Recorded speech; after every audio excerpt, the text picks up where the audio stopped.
பெரியார் பாட்டி இருக்காங்கல்ல, அவங்க இன்னைக்கு வந்து மரணம் வந்திருக்காங்க. அது எப்படி அந்த சம்பவம் நடந்தது? முதல்ல உங்க பேர் சொல்லுங்க. என் பேரு சந்திரகலா. சூசை பெரியார் பாட்டி நீங்க? அது எனக்கு மாமி. மாமி. சரி. நீங்க அந்த சம்பவம் நடந்த வீட்டில் நீங்க உண்டா? ஆமா. என்ன நடந்துச்சு சொல்லுங்க. என்ன நடந்துச்சுன்னா, இன்னைக்கு காலையில் 5 மணிக்கு வந்து 2 பேர் வந்து கதவை தட்டினாங்க. கதவை தட்டிட்டு இது சாகித் ஜெட்லி இருக்கானா, அவனை விசாரிக்கணும் அப்படின்னு சொல்லி வந்து கூப்பிட்டாங்க. ஃபர்ஸ்ட்ல என்ன சொன்னாங்க, ஃப்ரெண்டுன்னு சொன்னாங்க. சாகித் ஜெட்லியோட ஃப்ரெண்டு, அவனை பார்க்கணும் அப்படின்னு. அப்போ நான் சொன்னேன், அவன் வீட்டுக்கு எல்லாம் பார்க்கறதுக்கு போயிருக்கான் அப்படின்னு, அவன் வர்றதுக்கு லேட் ஆகும் அப்படின்னு சொன்னேன். அது இல்லை, அவன் வீட்டில் தான் இருக்கான், கூப்பிட்டுங்கிறேன்னு. அந்த இல்லை வீட்டில் இல்லைன்னு சொல்லி கூட திருப்பி ரோடு வர போனாங்க. போயிட்டு திருப்பி வந்தாங்க. வந்துட்டு நாங்கள் வந்து ஏமா நாங்கள் அவனை விசாரிக்கணும், நாங்கள் டிஎஸ்பி ஆஃபீஸ் குளச்சல் இருந்தாங்க, நாங்கள் வந்திருக்கோம், அவனை விசாரிக்கணும் கூப்பிடுங்க. நான் அவன் இல்லைன்னு இது வேற ஒன்றும் செய்ய மாட்டாம்மா, நீங்கள் வேணா கூட பாருங்க, சும்மா விசாரிச்சுட்டு விட்டுருவேன்.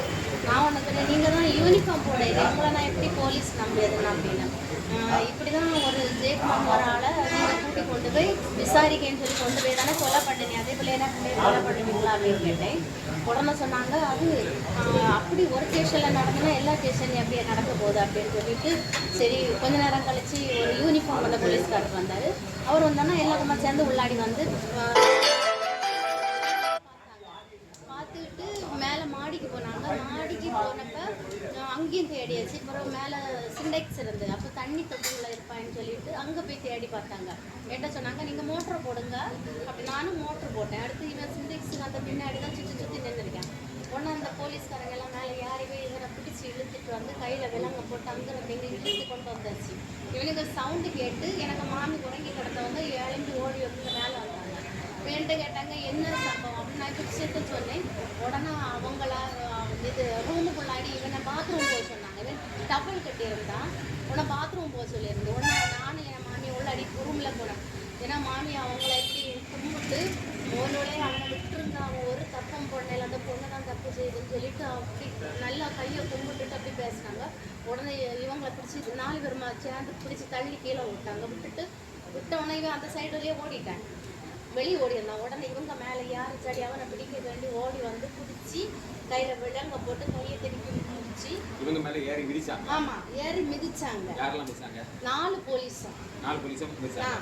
ஏன்னா அவங்க தட்டி போட்டோன்னா இவங்க விழுந்தாச்சு. எத்தனை பேர் யூனிஃபார்ம் போட்டிருந்தாங்க? ஒருத்தர் யூனிஃபார்ம் போட்டிருந்து, மீதி 3 பேர் யூனிஃபார்ம் போட. என்ன கலர் துணி போட்டிருந்தாங்க?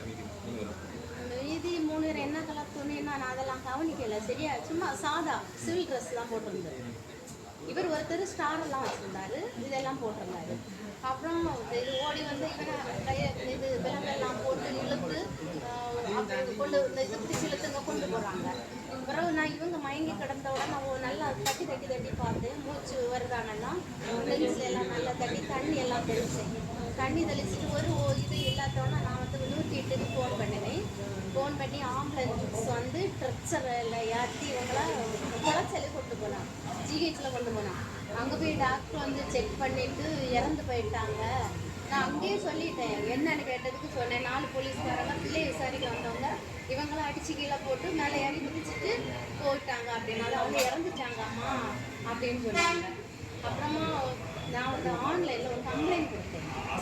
இப்படி போலீஸ் என் மாமியை வந்து சவுட்டி மிதித்து அவங்க கொன்னுட்டாங்க அப்படின்னு சொல்லிட்டு. அடுத்து நிறைய போலீஸ்காரங்க எல்லாம் வந்தாங்க. அந்த போலீஸ்காரன் அந்த கூட்டத்தில் இந்த கருங்கல்ல எஸ்ஏ வந்து வந்தார்.